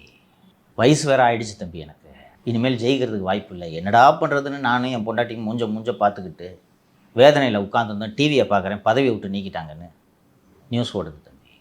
நான் ஃபோன் பண்ணி, அண்ணே எதுக்குன்னு என்னை நீக்கினீங்க, என்ன தப்புன்னு பண்ணேன், நான் ஜெயிக்க கூட இல்லையேண்ணே, என்று கேட்டபோது வாங்க பார்த்துக்கலாம் என்று சொன்னார். நான் என்ன இந்த ஆள் பண்ணையில் வேலை செய்கிற அடிமையா தம்பி? அதனால தான் தம்பி போய் சேர்ந்தேன். அம்மா கட்சியை விட்டு போனது எனக்கு மனசு வருத்தமாக தான் தம்பி இருக்குது. ஆனால் இந்த ஆளுகிட்ட என்னால் வேலை செய்ய முடியாது தம்பி. இப்படி 4-5 தலைவர்கள் என்னிடம் பேசினார்கள். அத்தனை தலைவர்களும் விருப்பத்தோடு போய் அங்கே சேரவில்லை. இப்போ போய் சேர்ந்த தலைவர்களுக்கெல்லாம் ஆவரேஜ் வயசு 60க்கு மேலே இருக்கும். கரெக்டாக உன் வயசு பசங்களோட அவங்க அரசியல் பண்ணணும். சங்கடமாக இருக்குமா இருக்காதா? மேடையில் இப்போ நான் தான் ஒரு 65 வயசு லீடர்னு வச்சுக்கேன், யோ தள்ளி அனுப்பிடிச்சு நீ தள்ளுவ, உன்னை ஏதாவது ஏற்று பேச முடியுமா? ஸோ அப்படி பெரும்பாலானோர் வேதனையில் இருக்கிறார்கள். தம்பி இன்னைக்கு சாரியாக போகிறாங்க கட்சியை விட்டு. இல்லை சார், இன்னைக்கு போய் இவ்வளோ போய் சாரையாக சேர்றாங்கன்னா இதுக்கு காரணம் வந்து அந்த எலெக்ஷன் முடிஞ்சதுக்கப்புறம் ஒரு மீட்டிங் நடந்துச்சு. அதுலேருந்து தான் தனித்தனி அணியாக பிரிஞ்சிச்சு. அப்போ என்ன தான் சார் நடந்துச்சு? என் மனசில் பூட்டி வச்சிருந்த அந்த ரகசியத்தை கொட்ட வேண்டிய நேரம் வந்துருச்சு. தம்பி இதெல்லாம் நடந்த போது நான் சிறையில் இருந்தேன், உங்களுக்கு தெரியும். வெளியில் இருந்தேன்னா எனக்கு எல்லா டெவலப்மெண்ட்ஸும் தெரிஞ்சிருக்கும். சிறையில் இருந்ததுனால எனக்கு தெரியல. சிறையில் நியூஸ் படிக்கிறேன், அதிமுக திமுக சேர்ந்து ஆட்சி அமைப்பதற்கு மார்க்சிஸ்ட் கம்யூனிஸ்ட் கட்சி எதிர்ப்புன்னு. இதை நம்புனீங்களா சார்? எப்படி இருந்துச்சு அந்த நிமிஷம்? எல்லா பேப்பர்லையும் ஒரு தப்பான நியூஸை சேர்ந்தா மாதிரி போடுறானுங்க பாரு. ஒருத்தனுக்கு கூட அறிவில்லை. செட்டிங் நியூஸ்ன்னு நினைச்சிருக்கீங்க. ஒரு பேப்பரில் தப்பான நியூஸ் வரலாம், எல்லா பேப்பர்லையும் சொல்லி வச்ச மாதிரி என்ன ரிப்போர்ட்டர்ஸ். இந்த ரிப்போர்ட்டர்ஸ் நடக்குமா? காங்கிரஸும் பிஜேபியும் கூட்டணி என்ன பேசுகிறாங்க? இயற்கைக்கு மாறானது. பொய்யே ஒழுங்காக தெரியாமல் எவனோ சொன்னதை வச்சு நியூஸாக போட்டாங்க என்று நினைத்து கொண்டிருக்கு. அப்புறம் அந்த அரேஞ்ச்மெண்ட்டு முடிஞ்சிருச்சு, ஒத்துக்கலை. அன்றே கணித்தார் லயோலாமணின்னு. லயோலாமணி கணிக்கும் போது இதை சொல்லும்போது சிரித்தோம் சார். அவ்வளோதான், நடக்கவே நடக்காதுன்னு நம்பிக்கிட்டு இருந்தேன். இவங்கெல்லாம் நல்லவங்க நினச்சிக்கிட்டு இருந்தேன். அவ்வளோதான். பதவிக்காக எந்த இழி செயலையும் செய்ய இவர்கள் தயங்க மாட்டார்கள் அப்படின்றது ரொம்ப லேட்டாக எனக்கு தெரிஞ்சு. அதனால தான் எனக்கு கோவம். தம்பி மே 4 ரிசல்ட் வருது, 108 போய் நின்றுச்சு. இதுக்கு மேலே நகராது. அவங்க அரசியலுக்கு புதுசு. அவங்களே ரிசல்ட்டை பார்த்துட்டு நம்ம தானே இன்னும் 108, ஓ மை காட், இன்னும் ஒரு 10 வந்துட்டா தாண்டிடலாமே அப்படின்னு நினைக்கும் போது அந்த 10 எங்கே? இந்த கேப்பில் தான் உதயநிதி டிவியை ஓடிச்சு அம்மாட்டா இது. அன்று மாலை சென்னையிலிருந்து ஒரு கார் புறப்படுகிறது, சொகுசு வாகனம். அந்த காரில் இருந்தது அபினேஷ். அபினேஷ்னா யார்? பாசியம். அது அபினேஷ், மிதுன் பழனிசாமி, சபரீசன், உதயநிதி 4 பேரும் சென்னையிலிருந்து பாண்டிச்சேரி வரை சாலை மார்க்கமாக செல்கிறார்கள். மிதுன் பழனிசாமி நான் பொதுச் செயலாளரா வர்றேன். ஏன் பை ரோடு பாண்டிச்சேரி போகிறாங்கன்னா இங்கே எங்கே அவங்க சந்தித்து பேச முடியும்? உளவுத்துறையோட கண்ணில் படாமல் மத்திய உளவுத்துறை தொடர்ந்து கண்காணிச்சிக்கிட்டு இருக்கு. எங்கே உட்காந்து பேச முடியும்? 4 பேரும் ஒன்றா மீட் பண்ண முடியுமா? பாசிபிளா? பண்ணலாம், தகவல் போயிடும். இன்னொன்று, மீட் பண்ணுற தகவல் வெளியில் போச்சுன்னா என்ன ஆகும்? ஸோ கிளம்பி போய்ட்றாங்க. போயிட்டு பேசிட்டு அன்கண்டிஷனல் சப்போர்ட். எங்களுக்கு ஒரு அமைச்சர் பதவி கூட வேணாம், விஜய் சிஎம்மாக கூடாது, எல்லாத்தையும் நீங்களும் எடுத்துங்க. யார் யார் அமைச்சராகன்னு நீங்கள் முடிவு பண்ணிங்க, நாங்கள் வரமாட்டோம், எங்களுக்கு சப்போர்ட். இவங்க 2 பேரும் சேர்ந்தாலும் நம்பர்ஸ் கம்மியாகுது. அப்போ என்ன பண்ணுறது? ஐஎம்மில் கூப்பிடு, விசிகேவை கூப்பிடு, பாமகவை கூப்பிடு, அண்டு இருக்க உதிரி கட்சிகள் எல்லாத்தையும் கூப்பிடு. அண்டு மறுநாளே காங்கிரஸ் போயிட்டாங்க. கரெக்டாக அடுத்த நாள் போயிட்டாங்க, காலையில் போயிட்டாங்க. ஸோ காங்கிரஸை தவிர்த்து மீதி எல்லாரையும் சேர்த்து ஆட்சி அமைச்சலான்னு ரிட்டர்ன் ஆகிடுறாங்க. மறுநாள் எம்எல்ஏக்கள் கூட்டம் நடக்குது, அதிமுக எம்எல்ஏக்கள் கூட்டம். கரெக்டாக அன்று தான் திரு பழனிசாமி விரைவில் நல்ல செய்தி வரும் என்கிறார். ஞாபகம் இருக்கா? இதெல்லாம் நான் பேப்பரில் படிக்கிறேன். என்ன நல்ல செய்தி அப்படின்னு நம்ம யோசிச்சுட்டு இருக்கேன். இது மாதிரி சொன்னார் திரு எடப்பாடி பழனிசாமி அப்படின்னு வருது. மிதுன் டீலை முடிச்சுட்டு வந்த உடனே ஒவ்வொருவரையாக அழைத்து சொல்கிறார், ஏப்பா நீங்கள் எல்லாம் மந்திரிங்கப்பா. அண்ணே எப்படிண்ணே? திமுக வெளியிலேருந்து ஆதரவு தருது. அண்ணே எப்படின்னு திமுக கூட சேர்ந்து? அண்ணே தப்புன்னு, இது ஜனங்க ஒத்துக்க மாட்டாங்க. நிறைய பேர் இது சொல்கிறாங்க. அண்ணே ஜனங்க ஒத்துக்க மாட்டாங்கண்ணே, லாண்ட் ஆர்டர் ப்ராப்ளம் வருண்ணே. அண்ணே 108 ஜெயிச்சிருக்காங்கண்ணே, நம்ம 42 வச்சுக்கிட்டு போண்ணே. நல்லதுண்ணே, நம்ம எல்லாம் மந்திரி, போப்பா ஆக வேண்டிய வேலை பாரு. எல்லாரும் ஒத்துக்கிறாங்க. விசிக எம்எல்ஏக்கள் ஒப்புக்கொண்டார்கள், திருமாவளவன் ஒப்புக்கொள்ளவில்லை. சிபிஎம் ஒத்துக்கலை. சிபிஐட்ட வீரபாண்டியன் பேசாமல் முத்தரசன் பேசுகிறாரு, நான் பேசி சரி பண்ணி தரேன், 2 பேரும் நான் கூப்பிட்டு வரேன், ஒன்றும் கவலைப்படாது. ஐஎம்ல ஒத்துக்கிட்டாங்க. ஒரு எம்எல்ஏ தானே. இன்னொன்று உதயசூரியன் சின்னம், இன்னொன்று திமுக கூட்டணியில் தானே இருக்காங்க. திமுக சொல்லும்போது என்ன, தாவேக்கா போயிட்டு சப்போர்ட் கேட்கும் போதே போயிட்டு முக ஸ்டாலின்கிட்ட பேசுங்கன்னாங்க. அங்கே போய் அமைச்சர் இருந்துக்குவாங்க, நாங்கள் அந்த கூட்டணியில் தான் தொடர்கிறோம் என்னென்ன பேசுனாங்க. நான் சுருக்கமாக சொல்கிறேன், நிறைய நடந்துச்சு. இதெல்லாம் இந்த டீட்டெயில் எல்லாம் வெளியில் ஒவ்வொருத்தர்கிட்டையாக பேசுகிறேன். நான் என்னால் நம்ப முடியல சார், உண்மையாக சார், ஒவ்வொருத்தராக சொல்கிறாங்க.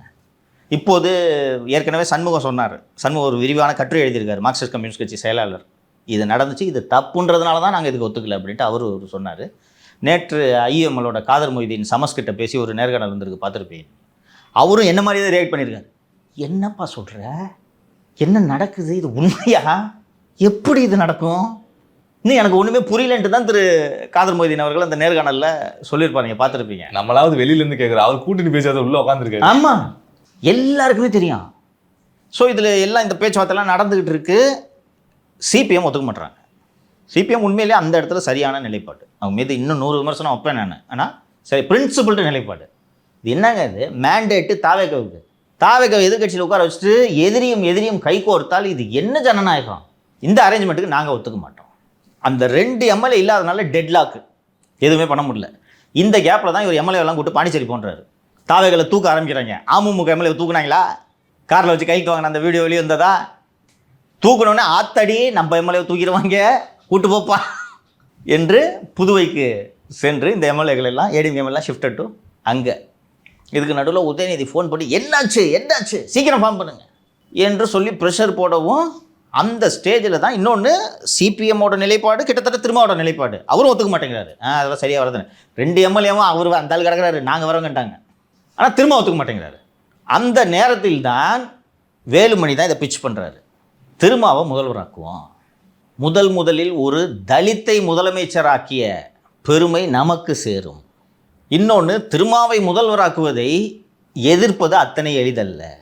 திமுக அதிமுக ஒன்று சேரணுன்றதெல்லாம் எங்களோட நோக்கம் இல்லை. ஆனால் ஒரு தலித்த முதலமைச்சராக்கணுன்றதுக்காக, ஒரு பொது நோக்கத்துக்காக நாங்கள் இருவரும் கரம் கோர்க்கிறோம் என்பதை நாம் மக்கள்கிட்ட எளிதாக சொல்லலாம். இன்னொன்று, அதை தாவேக்க எதிர்த்தாங்கன்னா கூட ஒரு தலித்து முதலமைச்சராகிறத எதிர்க்கிறாங்க அப்படின்னு பிரச்சாரம் பண்ணலாம் என்று முதலில் திருமாவளவனிடம் வேலுமணி அழைக்கிறார். திருமாவளவன் என்ன சொல்லியிருப்பார்? முதலமைச்சர் பதவி சரி நேச சொல்லுவோம். இல்லை மாட்டேன், அவங்க கிட்ட தான் வந்து அறுதி பெரும்பான்மை 108 இருக்குது, அது தவறு. நீங்கள் செய்கிற இந்த உதவியை என் வாழ்நாள் பூரா மறக்க மாட்டேன், உயிர் இருக்கிற வரைக்கும் உங்களுக்கு நன்றியோடு இருப்பேன். முடியுமா? நான் பார்த்துக்கிறேன், விடுங்க. அடுத்து அன்புமணிக்கு ஃபோனு. அடுத்து சிவிஎஸ்க்கு. ஏன்னா சிவிஎஸ் தான் விசிகேக்கு எதிர் அரசியல் அங்கே அந்த பகுதியில் செஞ்சுட்டு இருக்காருல்ல. ஐயோ நம்ம கட்சிக்காரங்களே கடுப்பாயிடுவாங்க, கஷ்டம் அப்படின்ன உடனே அதுக்கு தகுந்த மாதிரி மினிஸ்ட்ரி ஃபார்ம் பண்ணலாம். திரும்ப தானே முதல்வர். டிஎம்கே எங்களுக்கு ஒரு மினிஸ்ட்ரி கூட வேணான்ட்டாங்க. திரும்ப முதல்வராக்கிட்டு அவங்கள மந்திரி ஆக்கிட்டு நம்ம பெரும்பான்மை அமைச்சரவை எடுத்துக்கிட்டோன்னா உன் மாவட்டத்தில் என்ன கோவப்பட போகிறாங்களா அப்படின்னு சொன்ன உடனே சரி நான் பேசிக்கிறேன்ட்டார் சிவிஎஸ்.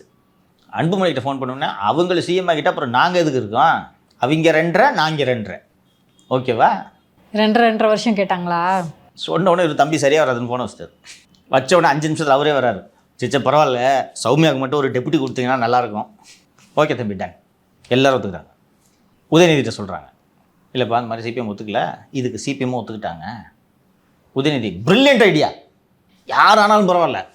சொன்ன உடனே எம்எல்ஏக்கள் கூட்டம் நடைபெறுகிறது. அதிமுகவில் இவர் திரு பழனிசாமி வீட்டில் டேபிளை தூக்குறாரு எடப்பாடி. அவர் பயன்படுத்திய மொழியை நான் இந்த இடத்தில் பயன்படுத்த விரும்பவில்லை. ஒன்றும் இல்லை, பண்ணையார் புத்தி வெளிப்பட்டது. போதுமா? நான் கை கட்டிட்டு நிற்கணுமா? சரி அண்ணே, இது மாதிரி டெட்லாக்காக இருக்குது, அவங்களும் 10 எம்எல்ஏ இல்லாமல் கஷ்டப்படுறாங்க, நாம் வெளியிலேருந்து ஆதரவு கொடுப்போம். அடுத்த பிச், யார் சிஎம்? எடப்பாடி. 107 வச்சுருக்காங்க, நீங்கள் வெளியிலேருந்து ஆதரவு கொடுப்பீங்க, யார் சிஎம்? 46 எம்எல்ஏவை வச்சுக்கிட்டு எடப்பாடி பயன்படுத்திய வார்த்தை, நான் சிஎம் ஆகலைன்னா எவனையும் சிஎம் ஆக விட மாட்டேன், ஒத்துக்க மாட்டேங்கிறார். அவர் பயன்படுத்திய வார்த்தைகள் அங்கே இருந்த எம்எல்ஏக்களை கடுமையாக காயப்படுத்தியது. அதன் காரணமாகத்தான் மரகதம் குமரவேல்னு ஒரு 4 பேர் போனாங்க, ஞாபகம் இருக்கா? இசைக்கு சுப்பையா எல்லாம். 2 தலித் எம்எல்ஏக்கள் உடனடியாக வெளியேறியதற்கு காரணம் திரு பழனிசாமி அவர்கள் 46 எம்எல்ஏக்களை வைத்துக்கொண்டு பயன்படுத்திய வார்த்தை. வெளியிலேருந்து ஆதரவு கொடுக்கக்கூடாது. நிறைய விவாதம் நடக்குது. சொல்கிறாங்க, அண்ணே இந்த பாருண்ணே நம்ம ஓட் பேங்க்கு எரோட் ஆகிடுச்சு, 22% இருக்கும், 22% ஆகிட்டோம், இனிமேல் எப்படி ரெக்கவரி ஆகிறது? 2019 தோற்றுக்கிட்டே இருக்கும், தொண்டர்கள் பூரா சோர்வடைஞ்சிட்டாங்கண்ணே, 2031 ரொம்ப தூரத்தில் இருக்குது, மலப்பாக இருக்குது. வெளியிலேருந்து ஆதரவு கொடுத்துட்டு ஒரு 10 மேயர் கேட்போம், நம்ம ஆளுங்களை பூரா கவுன்சிலர் ஆக்குவோம், கையில் அதிகாரம் வந்துச்சுன்னா ஓட்டிடலாண்ணே, 29 பார்த்துக்கலாண்ணே, அது சரியாக வர தம்பி. அப்போ தான் சிவி சண்முகம் எந்திரிச்சு, என்னதான் ஏன் வேணும் உனக்கு? கட்சி அழித்து தரமட்டமாக்கிட்டு தான் நீ ஓய்வியா? என்னதான் வேணுன்ற? நான் பார்த்துக்கிறேன் தம்பி, பார்த்துக்கிறேன் தம்பி, பார்த்துக்கிறேன் தம்பின்னு சொல்லி கொண்டு வந்து கட்சியை தெருவில் விட்டுட்டு போயிட்டேன். என் தொண்டனுக்கு நான் என்ன பதில் சொல்கிறது? வெளியிலேருந்து ஆதரவு கொடுக்கலானா வேணான்ற, திருமாவை சிஎம் ஆக்கலானா அதுக்கு ஒத்துக்க மாட்டேங்கிற, ஆனால் திமுக ஆதரவில் நீ சிஎம் ஆகணும்னு சொல்றியா, அதை தொண்டை ஏற்றுப்பானா? அப்போ என்னதான் வேணும் உனக்கு என்று பேசியதும் எந்திரிச்சு உள்ளே போய் ஒரு ட்வீட் வந்துச்சு, ஞாபகம் இருக்கா? புதிதாக அமைய இருக்கும் ஆட்சிக்கு வாழ்த்துக்கள். ஞாபகம் இருக்கா மாலதி? எந்த ஆட்சினே தெரியல, தாவே கட்சினா தாவே கட்சின்னு சொல்லணும்ல, புதிதாக அமைய இருக்கும் ஆட்சிக்கு வாழ்த்துக்கள் அப்படின்னா பஸ் நாங்கள் கை தூக்கிட்டோம், நீ சாமர்த்தியம் தான் அமைச்சிக்க. இதுக்குள்ளே லெஃப்டெல்லாம் மூவ் ஆரம்பிக்கிறாங்க தாவேக்காக்கு. அண்டு நிர்மல் புஷி எல்லாம் போய் தலைவர்களை பார்க்குறோம், ஒவ்வொருத்தராக ஆதரவு வந்துகிட்டு இருக்கு. கடைசி வரைக்கும் திரும்ப கொடுக்கல, ஞாபகம் இருக்கா? ஏன் அவர் நம்பினாரா கடைசி வரைக்கும் முதலமைச்சர் ஆயிரம்? அதுக்கு தான் கடைசி வரைக்கும் கொடுக்கல. லெஃப்ட் போயிடுச்சு, ஐயோமல் கூட போயிட்டாங்க, திரும்ப மட்டும் கடைசி வரைக்கும் கொடுக்கல, ஞாபகம் இருக்கா? உயர்நிலை குழுவை ஆலோசிச்சு என்ன ஆலோசனை? 2 எம்எல்ஏக்களை வச்சுக்கிட்டு என்ன ஆலோசனை? கடைசி வரைக்கும் திருமாக்கு நம்பிக்கை. அதற்கு பிறகு திருமாவளவன் பத்திரிகையாளர்களை சந்தித்த போது ஒரு தலித்தை முதலமைச்சராக்கும் அளவுக்கு தமிழகம் இன்னும் தயாராகவில்லைன்னு ஒரு வார்த்தை பயன்படுத்துகிறார், ஞாபகம் இருக்கா? தமிழகம்னு அவர் குறிப்பிட்டது எடப்பாடி பழனிசாமி. அவரால் அந்த வேதனை தாங்க முடியல. இன்னைக்கு வரைக்கும் திரும்ப அதுலேருந்து வெளியில் வரல. மு.க. ஸ்டாலின் எப்படி இன்னும் நான் தான் முதல்வர்னு சொல்லிட்டு சுற்றுறாரோ அதே மாதிரி திருமாவளவன் ஐயோ ஜஸ்ட்டு மிஸ் ஆயிடுச்சு. அதனால் ஒரு எம்எல்ஏ கூட இல்லை சார் அவர். ஆமாம், நான் சொல்கிறேன், வேற ஒன்றும். ஆசை தானே மாலதி, யார் பதவி ஆசை. யார் தான் விட்டுச்சு? 2 எம்எல்ஏ வச்சுக்கிட்டு நீங்கள் இதை பாருங்கள், தலித் முதலமைச்சர் ஆக வேண்டும் என்பதில் எனக்கு மனப்பூர்வமான விருப்பம் உண்டு. மாயாவதி போல் உழையுங்கள், கட்சியை வளர்த்தெடுங்கள், சாதிகளை கடந்து திருமா என் தலைவன் என்று அத்தனை பேரையும் சொல்ல வையுங்கள். முறைச்சு பார்த்தான், 2 தட்டுங்கன்னு பேசுனா ஒன்றை பின்பற்றுறவங்களே ஏற்றுக்க மாட்டாங்களே, மற்றவன் எப்படி ஏற்றுப்பான்? அதையெல்லாம் கடந்து வர முடியுமா முடியாதா? அவ்வளோ பெரிய ஸ்டேட்டான யூபியில் ஆகலியா மாயாவதி? பேன்ஜின்ட்டு ஒட்டுமொத்த உத்தரப்பிரதேசமும் அவரை விரும்பியதனால் தானே அவர் தனிப்பெரும்பான்மையோட ஆட்சி அமைத்தார். மாயாவதி சொன்னாரா? முறைச்சு பார்த்தான், 2 தட்டுங்க, சரியாக தட்டலை. இன்னும் 2 தட்டு தட்டி இருக்கணும். எனக்கு அதில் மாறுபட்ட கருத்து இல்லை, ஆகணும், தலித்துகளுக்கு அதிகாரம் வர வேண்டும் என்று நான் விரும்புகிறேன். 2 எம்எல்ஏ வச்சுக்கிட்டு ஆக நினைக்கிறது அயோக்கியத்தனம் இல்லையா? 2 எம்எல்ஏ வச்சுக்கிட்டு நீங்கள் முதல்வர் ஆவீங்க, 107 எம்எல்ஏ வச்சுக்கிட்டு விஜய் எதிர்கட்சியில் உட்காரணுமா? விஜய்க்கு வாக்களித்த 1.5 கோடி மக்களை நீங்கள் பைத்தியக்காரனாக்க முயற்சிக்கிறீர்களா இல்லையா? இவ்வளவும் நடந்தது. இன்னும் ஒரு சில பேர் கேட்குறாங்க, அறுதி பெரும்பான்மை இருந்தால் ஆட்சி அமைக்கலாம், அரசியலமைப்பு சட்டமும் அதுதான் சொல்லுது, அப்படி இருக்கப்ப அவங்க என்ன தப்பு இருக்குது, அதிமுக மேலே என்ன தப்பு இருக்குது அப்படின்ற. தம்பி, பீப்புளோட மேண்டேட்டுக்கு எதிரானது இது. தம்பி, நீங்கள் 2 பேரும் வேணாம் நிராகரிச்சுட்டு தான் 107 சீட்டு தாவேக்கு கொடுத்துருக்காங்க. இன்னொன்று, உங்கள் கட்சி உருவானதே அதிமுகவை ஒழிக்க வேண்டும் என்பதற்காக. நீங்கள் எப்படி கரம் கோர்ப்பீர்கள்? என்ன ஜனநாயகம்? அப்போ பதவி வேணுன்றதுக்காக எந்த எல்லைக்கும் போவீங்க, எதை வேணாலும் சமரசம் பண்ணுவீங்க, அப்படித்தானே? திரு பழனிசாமி அவர்களுக்கு இப்போது அவரோடு பழகியவர்கள் சொல்கிறார்கள், வெளியேறிய தலைவர்கள் சொல்கிறார்கள், எதிர்முகாமில் உள்ள தலைவர்கள் சொல்கிறார்கள், பணம் பணம் பணம் என்பதை தவிர எடப்பாடி பழனிசாமிக்கு வேறு எதை பற்றியுமே கவலை. இப்போ அதிமுகவின் எதிர்காலம் என்னதான்? ஏது எதிர்காலம்? இதற்கு பிறகுதான் எடப்பாடி பழனிசாமி வீட்டில் திருமாவளவனை முதல்வராக்கவும் நான் ஒப்புக்கொள்ள மாட்டேன், தாவேக்காவுக்கு வெளியிலிருந்து ஆதரவு தரவும் நான் ஒப்புக்கொள்ள மாட்டேன், எதற்குமே ஒப்புக்கொள்ள மாட்டேன் என்று அவர் கூறிய பிறகுதான் திரு வேலுமணி அவர்கள் தலைமையில் சிவி சண்முகம் உள்ளிட்ட 25 பேர் அங்கே போனது.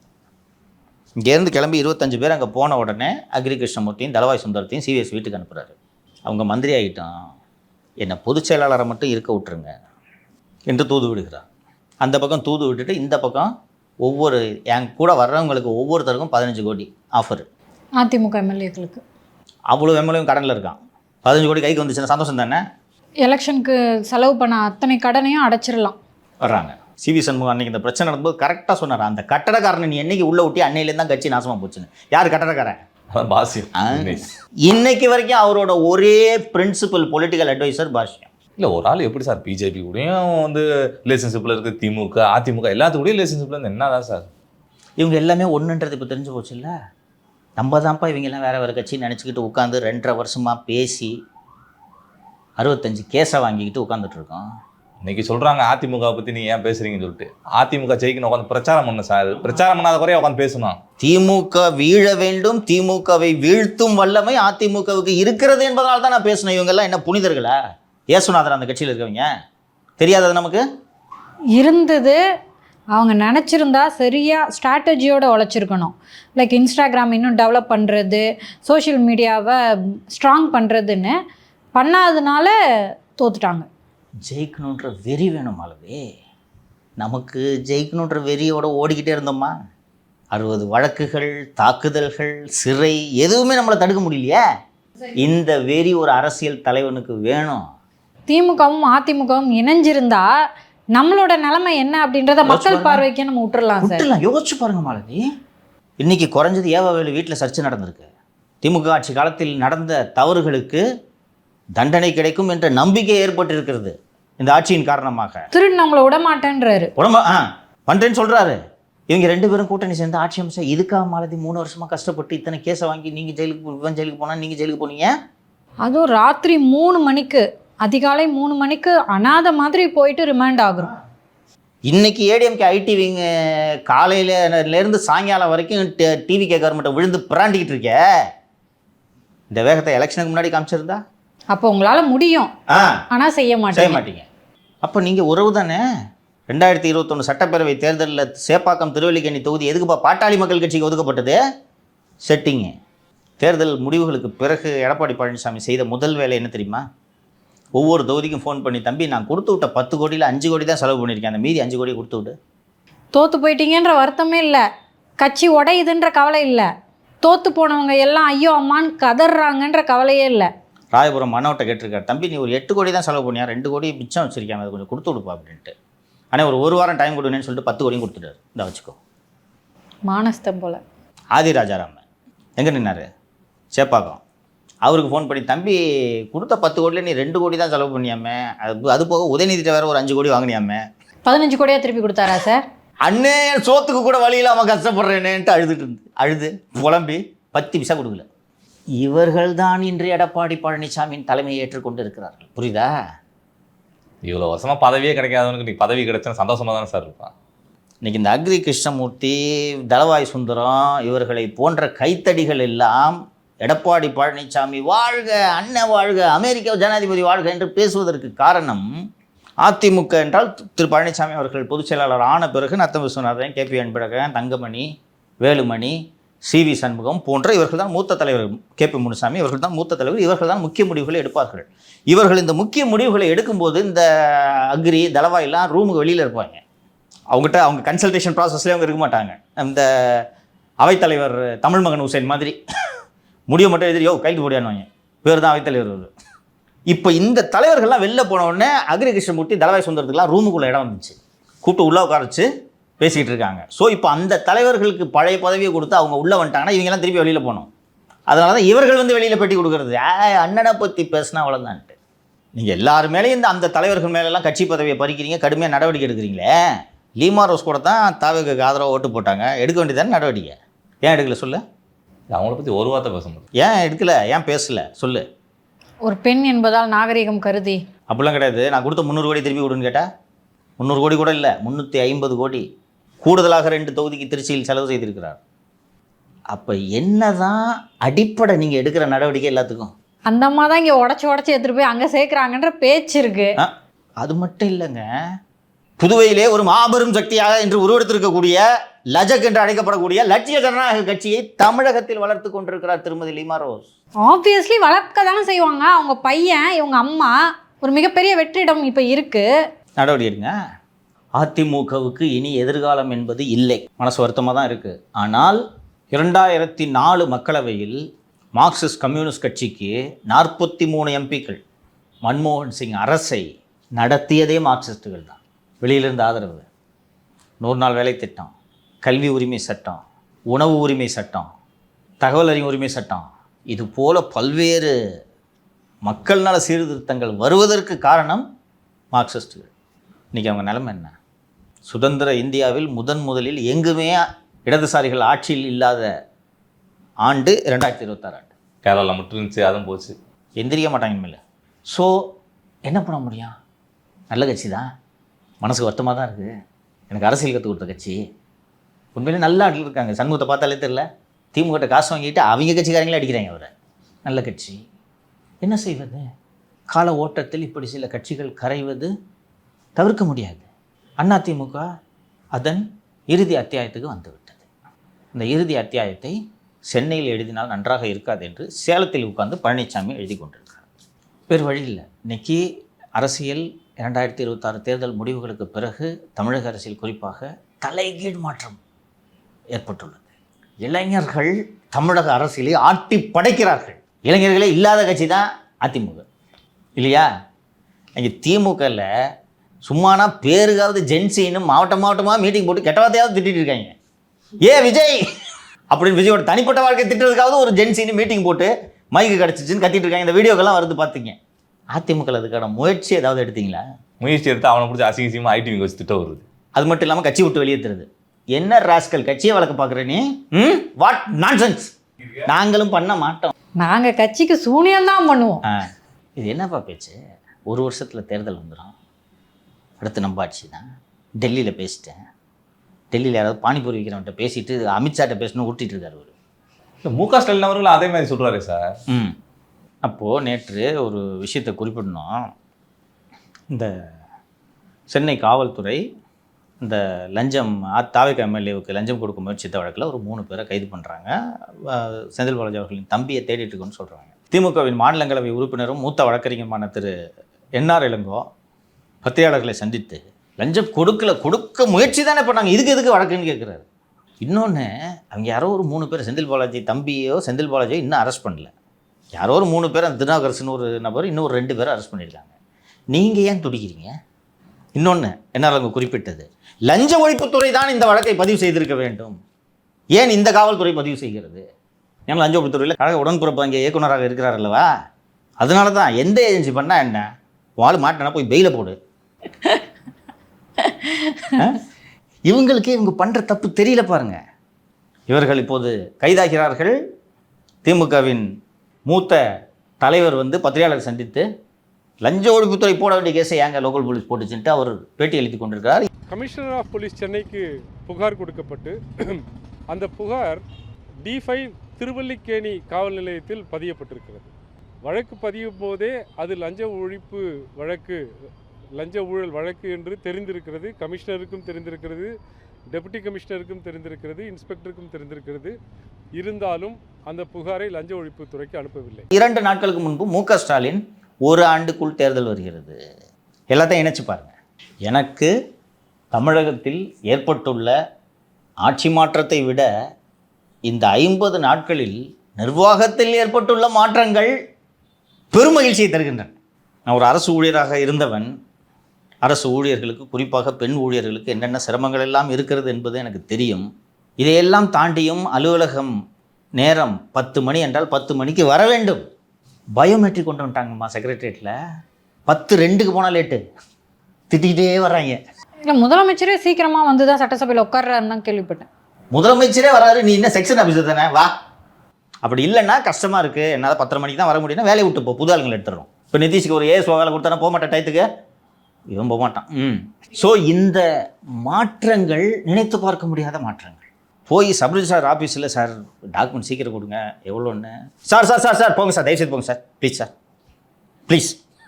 பில்டர்ஸ் கிட்ட பேசுகிறேன் சார், இது மாதிரி ஆட்டோமேட்டிக்காக அப்ரூவல் எந்த காலத்துலேயும் வந்ததில்லை சார், 2 கவர்மெண்ட்லேயும் வந்ததில்லை சார், தானாக வருது சார், கூப்பிட்டு சார் உங்கள் அப்ரூவல் ரெடி ஆச்சு, பேப்பரை வாங்கிட்டு போங்கறாங்க சார். இப்படித்தானே ஒரு அரசு இருக்க வேண்டும். அதனால் இந்த அரசு தொடர வேண்டும் என்று நான் விரும்புகிறேன். தொடருமா இல்லையா என்பது முதல்வரின் சாமர்த்தியம். நன்றி. நன்றி சார்.